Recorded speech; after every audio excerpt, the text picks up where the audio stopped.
Okay, so I don't know why I'm even recording this, but I guess just for posterity, because I'm not seeing what I'm thinking on the internet, except in little spurts from the smartest YouTubers like Jay Bravo and Silver Dragon. Silver Dragon's really smart, actually, and there's some other people too. What's his face was really good. He's talking to Catherine Austin Fitz, who was, from what I could tell, really off in her assessment of what Donald Trump was up to. But basically,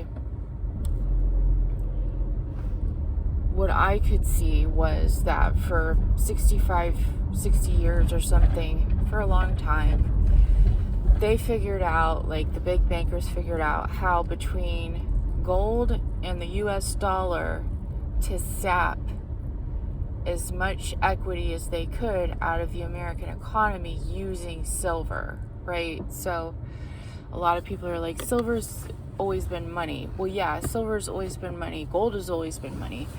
But and then of course paper has always been debt, right? So an IOU is basically all a dollar is. Somehow through shorting, hedging, and futures, they managed to, like JP Morgan and all these guys, JP Morgan was Epstein's employer, basically. So how does that work? That's another video. But like, when they bust, this is why the price of silver is going up. Let me women-splain it to you. Like, a girl who loves her dollars. So somehow they managed to milk our economy using silver and the whatever comics or the short system or whatever. They were able to just squeeze as much as they could out of that exchange between gold and the US dollar. And that's a much more complex process than I am obviously qualified to explain, but that's what I'm seeing, is that was the mechanism for suppressing our economy, and eventually a justified highway robbery in the form of the trillions that the 2 terms of Obama, the Clintons really got it started. But yeah, Bush Sr. with his, I think it was was the one that was decided there was going to be no limit on what credit cards could charge us. Now Trump just capped it at 10%, but Bush said basically it can go up to 40%, which is what it did on interest on credit card debt. Now, when Trump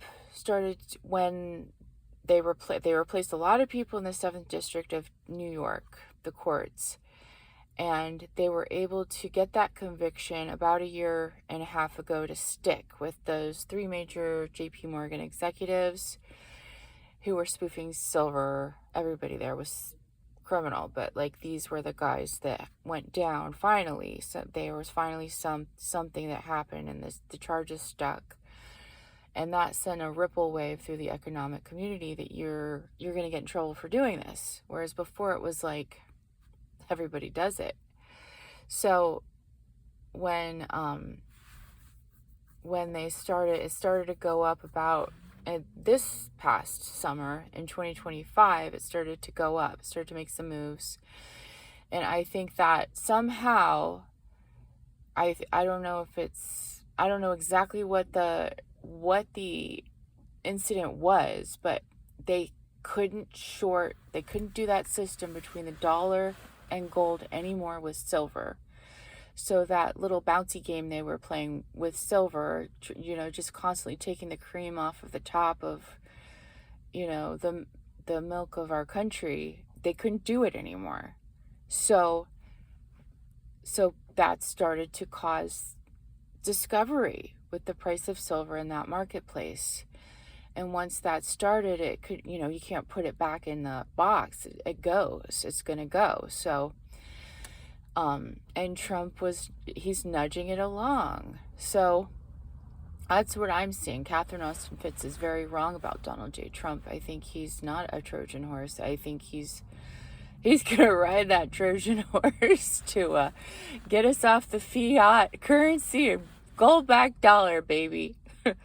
But it's going to be a wild ride, and I'm seeing him do things like when he, you know how Trump is, right? You fuck with me? FOMO, bitch. We'll fuck around and find out. So he's, you know, every time they try to pull a move to get silver back down so they can keep playing this game with silver, because that's been their toy of the century, he throws some gasoline on this fire he started with the silver exchanges. And it's only, you know, it's just gonna get explosive from what I can tell. That's where I'm like, oh, cool, all right. So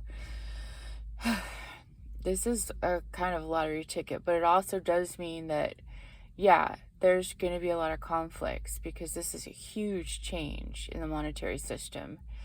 And yeah, we are going to have to go back to the basics in a lot of ways. We're not going to be able to live outside of our means like we were with all the debt. I mean, 40 trillion.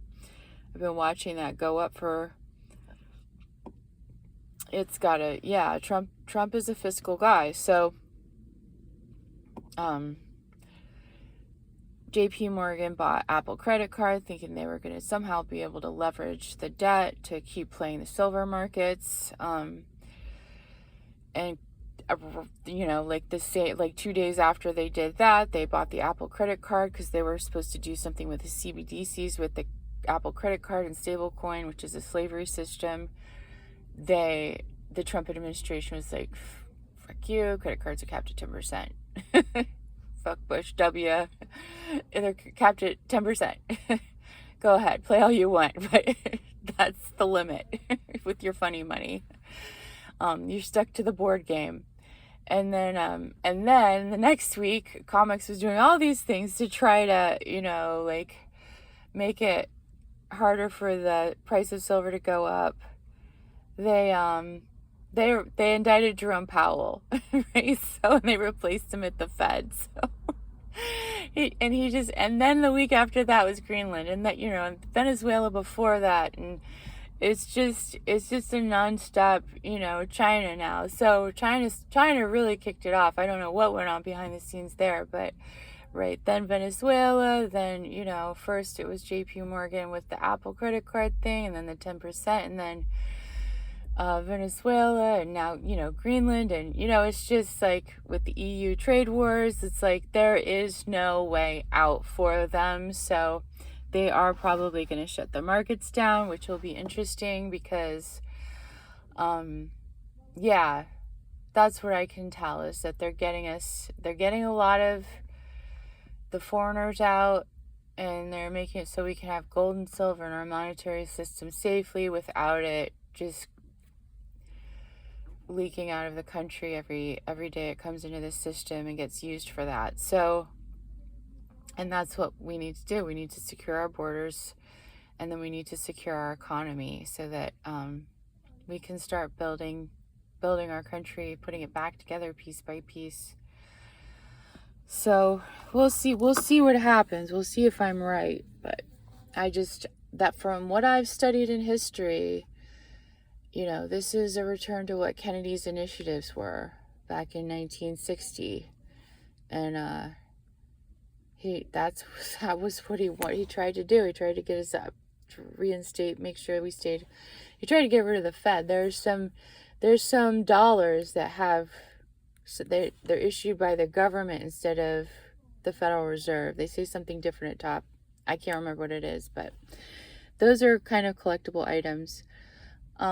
So he started doing that around 60, right before he died, 63 to 65. I think those were in circulation, but I'm probably wrong.